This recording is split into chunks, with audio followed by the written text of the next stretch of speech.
again for watching, all of your support and your love. So as you guys requested, I'm going to make this vlog about Russian culture and my experience here in Russia. Been here since May, end of May, and it's definitely something that's challenged me mentally and emotionally, and it's been difficult, but at the same time it's been something that has changed my life forever in a positive way. It's made me more humble. It's made me rely so much more on the Lord, because I pray 1,000 more times every day because it's just a struggle with the language barrier. But also it's helped me learn about a different culture, and most importantly it's helped me realize how much Russians don't care about Americans. Like, they're not stressed about us like we are. It's really disheartening to see that back in America the whole news is centered on Russian collusion, even though it's been years since the presidential election, and everything you hear about is the Russians and how evil they are and how they're trying to destroy us.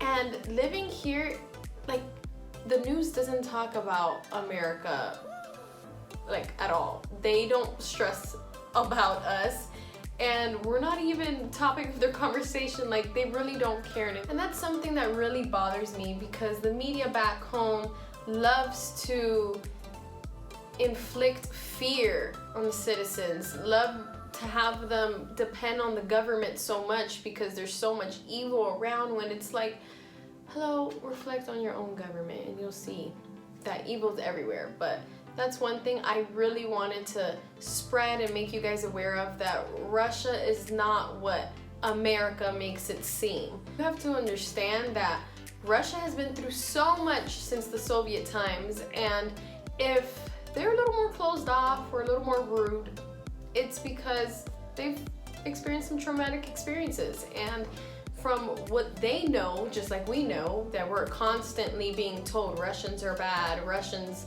want to destroy America, they're also told that Americans don't like them and they're not welcomed, and that Americans are spreading bad things about them. So just keep that in mind. That's something I really had to learn out here, which leads me to my first point about Russian culture and Russian lifestyle. I also really wanted to add that when I have found those few people in Russia, whether at a grocery store, at a restaurant, when I need help, those very few God-sent people who literally like try their hardest or get co-workers and use their hands to try to explain, or are willing to speak into my Google Translate app to help me.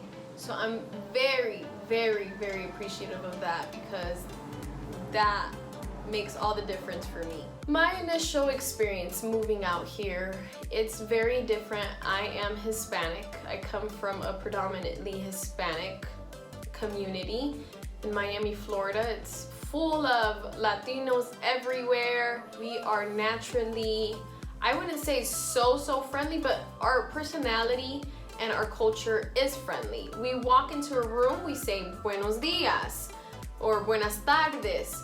You're in an elevator with someone, you say hello. It's just, to me, in mindset, common courtesy, and it's something that I've been around all my life, not only within my own family, my own culture, but just where I live in Florida, especially Miami. It's just something you do. And you walk down the street and you grin at someone. It's nothing flirtatious. It's just like, hello, manners. Here, you do not do that in Russia. First of all, people will look at you crazy. They will also give you a look that kills and make you feel like crap, like, what did I do wrong? People don't smile at strangers here on the street. So don't smile at people. Don't make eye contact with them. Don't try to be friendly, because that's not who they are. You go into an elevator, you go into a doctor's office or wherever, people are not saying hi to you unless they work there and they're welcoming you. Even then, customer service is not all that great here. And I think that has a lot to do with tipping. In Russia, it's not customary to tip. If people don't expect to tip, because Russians are really big on, if I am projected a price, that is what I'm going to pay and that's what I should pay, nothing more. So a lot of people don't tip here, which is sad, because if they're providing you a service, I personally feel like you should tip. So I still tip everywhere I go. If you do tip in Russia, if tipping 10% is like, whoa, you are really satisfied with the service you receive. Which money here is called rubles. That's how I say it, because I hear a lot of Russians say it like that, and I speak Spanish, so it's easier for me to say. If not, in English, I've heard it different ways, but most commonly said as rubles. And a lot of people will be very shocked for you tipping them. For example, I've gone on tours, I've gone to restaurants, and I tipped the 10%. Mind you, 10% is nothing to me, because back home, it's customary to tip between 18 and 20%.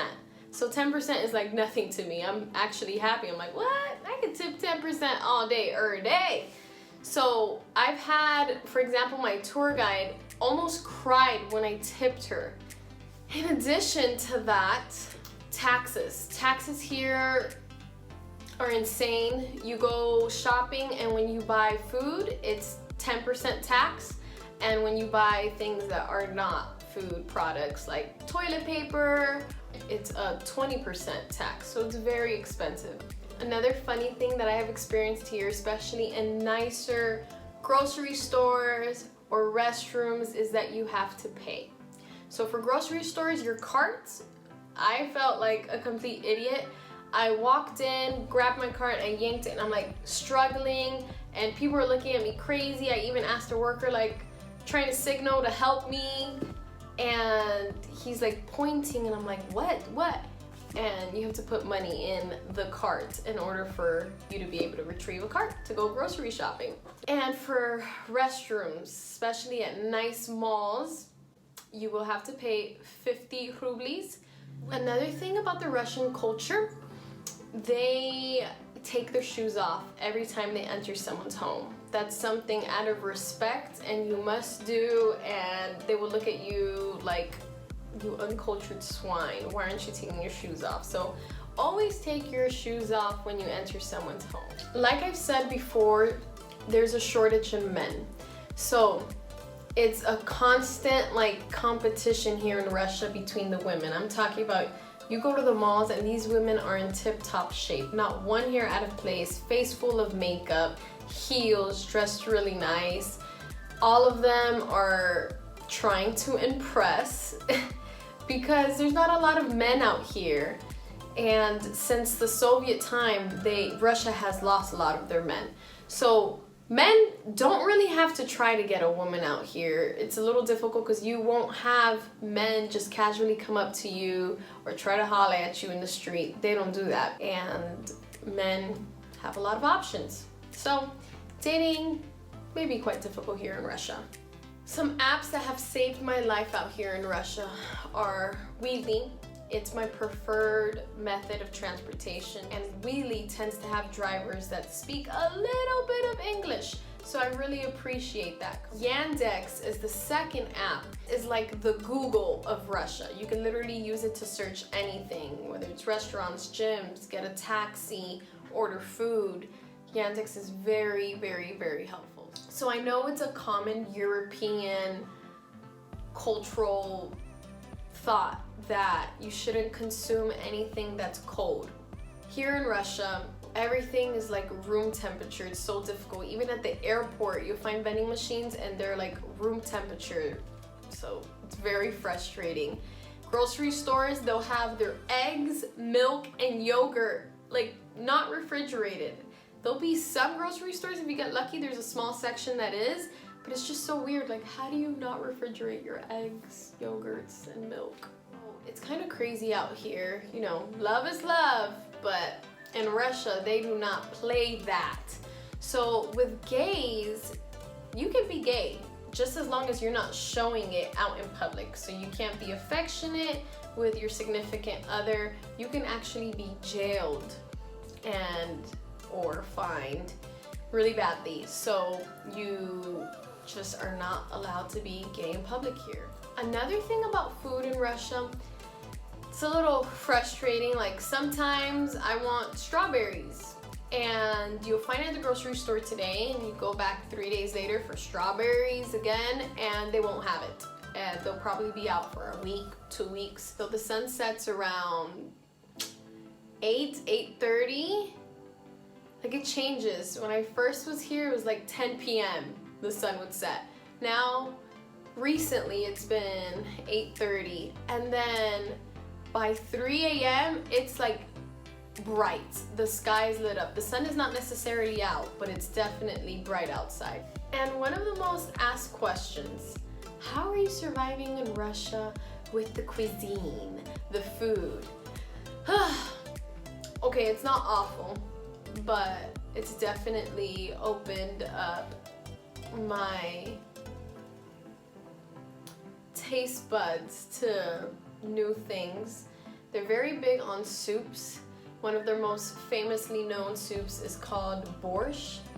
It's a soup made from beets, and usually they have meat in it, and it could be served cold or hot. And it's okay. I mean, like, you have to like beets to eat it and like it, so I don't mind it. They also have what is called cabbage pie. It's really popular and I like it. Tastes really yummy, like just a healthy vegetable pie. Another famous and breakfast food that they have is pancakes, but their pancakes are like these small little pancakes that are stuffed with cheese. No ordinary cheese. I don't even know what cheese they use. I think some special Russian cheese. Something else I wanted to tell you guys that's absolutely crazy to me is being a member of the Church of Jesus Christ of Latter-day Saints here in Russia. The religion laws in this country are very strict. So for example, you're not able to talk about religion on the street. You can be arrested for that. You cannot preach the gospel to people anywhere outside of our owned church building. And if it is in the church building, it must be taught in Russian. If you're speaking English to preach the gospel, this is more for like missionaries, then you can take it to jail. Also, women who are engaged or married wear their ring on the right hand, not the left. That may be common to some of you that live in Latin America, but for those that are in the United States, you wear your ring on the left. And the main source of transportation here is the metro. It's massive. I mean, everything in Russia is massive. Russia is the largest country in the world, so you can only imagine. And fun fact, it wasn't until last year that they finally put English signs in the metro, and it was because of the World Cup. Before that, no English. Everything was in Russian. Something that I also admire about the Russian laws, even though Russia has the highest alcohol consumption, they really care about the safety. So in Moscow specifically, you're not allowed to purchase, you won't even be able to purchase alcohol between 11 p.m. and 8 a.m. And it is illegal to consume alcohol in public places. So you can consume alcohol in bars and restaurants as long as the establishment is open, but you cannot consume alcohol in the streets and parks or any public places like that. So that's pretty cool. Question you may be asking yourself, do you speak Russian? No, I do not. The Russian language is extremely difficult, guys. Like, so hard. There's things I practice and I still can't get right. It's so hard to pronounce and like use your throat and saliva. And I don't know, it's very difficult. That's all I have for you guys today. I hope you got a little more insight about my experience here in Russia and the culture, and hopefully it's inspired you guys to come out and visit a new culture and see the beautiful architecture and learn more about the history and experience the people for yourselves. Thanks again for watching. Don't forget to like, comment, share, and subscribe. Thank you.